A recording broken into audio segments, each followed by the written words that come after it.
በኢትዮጵያ የአየር ንብረት ለውጥን ለመከላከልና የአየር ብክለትን ለመቀነስ በአማራጭ ኃይል ዘርፍ ላይ በትኩረት እየተሰራ ይገኛል። በዚህ ረገድ በሀገሪቱ ተግባራዊ እየተደረገ የሚገኘውን የፖሊሲ አማራጮችን በመጠቀም በተለይ የግሉን ዘርፍ ያሳተፈ ርብርብ ማድረግ እንደሚገባ በዘርፉ የተሰማሩ አካላት ይናገራሉ። የታዳሽ ኃይል አማራጭን ማስፋትና የበካይ ጋዝ ልቀትን በሚቀንሱ አማራጭ ኃይሎችን በኢንዱስትሪም ሆነ በትራንስፖርት ዘርፍ ላይ ተግባራዊ ማድረግ ፋይዳው የጎላ ነው ተብሏል።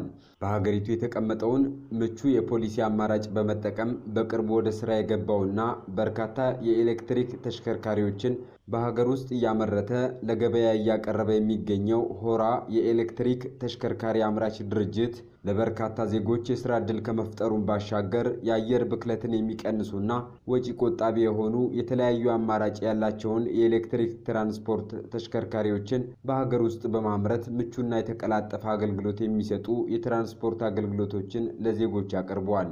ይህ በሆራ የተጀመረው ጥረት የትራንስፖርት ዘመናዊነትን ለመደገፍ የነዳጅ ጥገኝነትን ለመቀነስና የሀገር ውስጥ የኢንዱስትሪ አቅምን ለመገንባት የተጀመረውን ርብርብ የሚያግዝ ነው ተብሏል።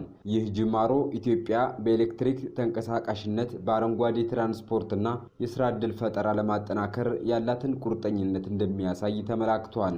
ይህ አዲስ የትራንስፖርት ቴክኖሎጂ የአካባቢ ጥበቃና የክህሎት ሽግግርን እንደሚደግፍ የተገለጸ ሲሆን ከሀገሪቱ የአረንጓዴ ኢኮኖሚ ስትራቴጂ ጋር በተጣጣመ መልኩ የሚከናወን ነው።